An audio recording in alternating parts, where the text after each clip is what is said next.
ठीक है, आरोप लगाया आपने, जवाब दीजिए। क्यों नहीं है? इस लोकतंत्र में आप किसी को देशद्रोही नहीं कह सकते। ये कौन होते हैं देशद्रोही कहने वाले? उंगली अपने पास रखिए, यहाँ पर अपने पास रखिए अपनी उंगली। आप बकवास करती है, आपका नेता बकवास करती है, राहुल गांधी बकवास करता है। भारत का लोकतंत्र ना कभी खत्म हुआ था ना होगा। मैं आपसे कह रहा हूँ, मुझे लगता है हम लोग हरियाणा पर बात कर रहे हैं, नहीं उठती है जब राहुल गांधी कहते हैं हरियाणा पर बात कर रहे हैं। राहुल गांधी जो कि प्रधानमंत्री के खिलाफ आरोप लगाता है।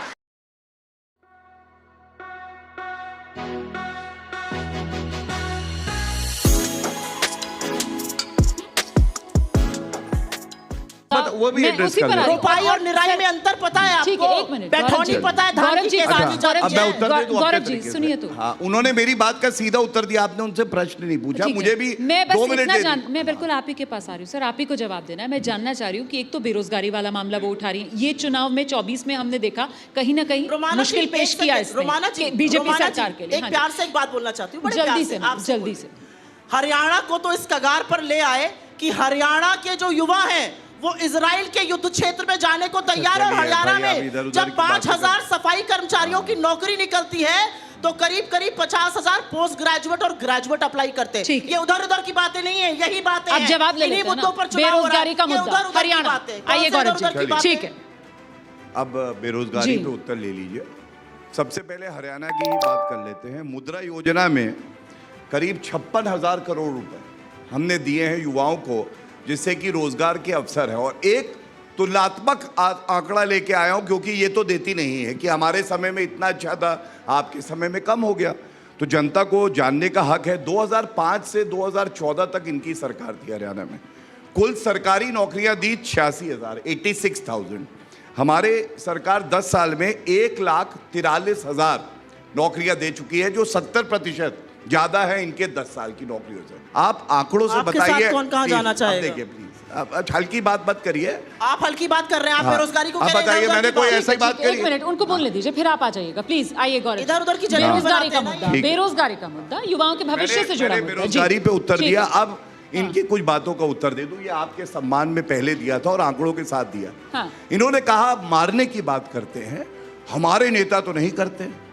आपको मालूम है एयरपोर्ट के टैरमैक पे मोदी तेरी कब्र खुदेगी, पवन खेड़ा बैठे हुए थे और कांग्रेस पार्टी ये नारे लगवा रही थी देश के प्रधानमंत्री के लिए। हाय हाय मोदी मर जा तू, हाय हाय मोदी मर जा तू, ये नारे लगे थे। आपके चैनल ने भी दिखाए थे। और मैं इतना ही कहूंगा, जिस व्यक्ति के ऊपर 140 करोड़ भारतीयों का आशीर्वाद होता है, उसे ये टूटी फूटी हल्की पार्टी कि बद्दुआएं क्या लगेंगी। मोदी जी आगे भी देश के यशस्वी प्रधानमंत्री रहेंगे। दूसरी बात इन्होंने किसानों की करी। मैंने किसानों पर आपने विस्तार से जवाब दिया। एक प्रश्न पूछ के, क्योंकि वो पूछ लीजिएगा अगर आपको जरूरी लगे। ठीक है, किसानों की बात यहाँ तो करेंगे। कांडा साहब साथ में आ गए। आपको लगता है क्या है साल सत्ता चलाने के बाद जेजेपी अब जाएगा और कहेगा हमें वोट दीजिए और लोग वोट दे देंगे? खदेड़े जा रहे हैं, गांव में घुसने नहीं दिए जा रहे हैं, भाजपा भी और इनका बी टीम जेजेपी भी। मैं आपको एक बात बताती हूँ। आपने कहा हरियाणा, मैं करीब 4-5 दिन लगातार हरियाणा में प्रचार करके आ रही हूँ। ठीक है, मैं आपको एक बात लिख कर दे सकती हूँ, बीजेपी अगर 20 पार कर ले तो इनका अच्छा प्रदर्शन रहेगा। 90 में से 20 में समेट रही हैं। 20 पार कर ले तो अच्छा प्रदर्शन रहेगा। और लड़ाई कांग्रेस वर्सेस बीजेपी है, बीच की लड़ाई है, इनके और आपके बीच की लड़ाई। आप बता दीजिए, आपको भी लग रहा है कि लड़ाई हरियाणा में बीजेपी वर्सेस कांग्रेस है? तो चेहरा नहीं पता, मैं पूछ रहा हूँ रोमाना जी। खट्टर नहीं है, सिर्फ सैनी है। आप बताइए, खट्टर साहब का चेहरा भूल जाए जनता। अब देखिए, खट्टर साहब का चेहरा भूल जाए। मैं उत्तर दे रहा हूँ, सुनिए। अभी मुझसे कह रहे थे ना, मुझे नहीं पता, इसलिए पूछ रही हूँ। आपको तो सब कुछ पता है, यही तो अच्छा लगता है आपके शो में आके, आपको सब कुछ पता होता है। जवाब दीजिए ना। देखिए ऐसा है, आपने हमारी बात कर ली। भारतीय जनता पार्टी वो पार्टी है जहाँ पे शीर्ष नेता नरेंद्र मोदी जी हमारी विचारधारा है, हमारा कैडर है। और उसके बाद मुख्यमंत्री अगर बदल भी जाते हैं ना किसी प्रदेश में, आप गुजरात में देख लीजिए, उत्तराखंड में देख लीजिए, वो कहते हैं हम पार्टी के लिए समर्पित है, जनता की सेवा करेंगे। हरियाणा में ऐसा नहीं हो रहा। अब मेरी बात अच्छा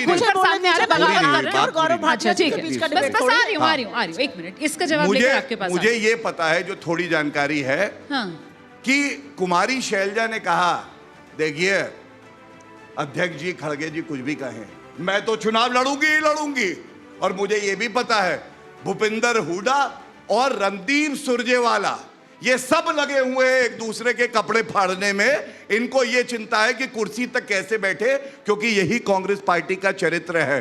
क्राइम मास्टर गोगो, आया हूं तेरा कुछ तो लेके जाऊंगा, कुर्सी को कभी नहीं छोड़ूंगा। पहलवान अपनी बात करता है। मैंने सीटें बताई आपको, सुना नहीं शायद आपने। सीटें बताई मैंने आपको, 50 सीटें नहीं सुनाई थी, उन्होंने बताई थी। मैं तो चेहरे पर बात कर रही थी। तो मैं उनकी बात ना करूं, ये कह रही है। अच्छा आप ये कह रहे, मैं तो कह रही हूं खट्टर साहब को चेहरा भूल जाएं। मैंने आपको क्या बोला? भारतीय जनता पार्टी हमेशा एकजुट होके संगठन के साथ चुनाव लड़ती है, चाहे किसी प्रदेश का हो, और हमें मुख्यमंत्री पर गर्व है। और खट्टर जी आज यूनियन मिनिस्टर है कैबिनेट में, तो ये भी याद रखिएगा। कांग्रेस पार्टी की जो गौरव भाटिया कह रहे हैं वो कांग्रेस को भारी पड़ेगी।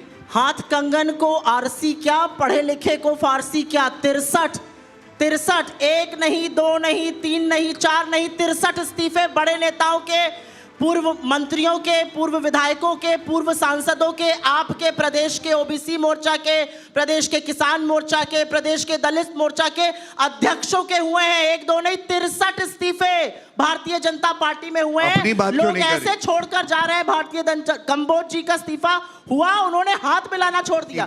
इनके मुख्यमंत्री का तो ये हाल है कि अपनी सीट छोड़कर भाग गए, अपनी सीट छोड़कर भाग गए। सैनी साहब करनाल से नहीं लड़ पा रहे हैं, और यहाँ पर ये जाटों की बात करेंगे। सतपाल मलिक को इन्होंने बनाया था गवर्नर। सतपाल मलिक एक जाट है, उस बेचारे ने किसानों के लिए बोल दिया तो उसको बीजेपी वालों ने देशद्रोही डिक्लेयर कर दिया। जिस जाट के बेटे को आपने देशद्रोही डिक्लेयर किया है, गवर्नर किसने बनाया था? आपने बनाया था। तो उसको देशद्रोही आप डिक्लेयर करेंगे, ये बताइए मुझे। और मैं एक चीज यहाँ पर बोलना चाहती हूँ, यहाँ पे आकर ना सबसे बड़ा देशद्रोही तो राहुल गांधी है, जो सिखों के पगड़ी को हटा रहा है। उससे बड़ा देशद्रोही कौन है? जो ये कह रहा है कि भारत का लोकतंत्र खत्म हो गया। ठीक है, जवाब सबसे बड़ा ठीक है, आरोप लगाया आपने, जवाब दीजिए। जो नहीं है, बताइए मुझे। किसी को देशद्रोही की बात करें तो आप कहने वाले उंगली अपने पास रखिए, अपने पास रखिए अपनी उंगली। आप बकवास करती है, आपका नेता बकवास करती है, राहुल गांधी बकवास करता है। भारत का लोकतंत्र ना कभी खत्म हुआ था ना होगा। मैं आपसे कह रहा हूँ, मुझे लगता है हम लोग हरियाणा पर बात कर रहे हैं। राहुल गांधी कहते हैं हरियाणा पर बात कर रहे हैं। राहुल गांधी जो कि प्रधानमंत्री के खिलाफ आरोप लगाता है, मेरे प्रधानमंत्री को एक शब्द बोलेंगे सही कर दूंगा। ऐसा कोई माइकल लाल नहीं है जो देश के प्रधानमंत्री के बारे में बेकार की बातें करेंगे। हरियाणा पर चर्चा करने के लिए बैठे हुए थे, लेकिन फिलहाल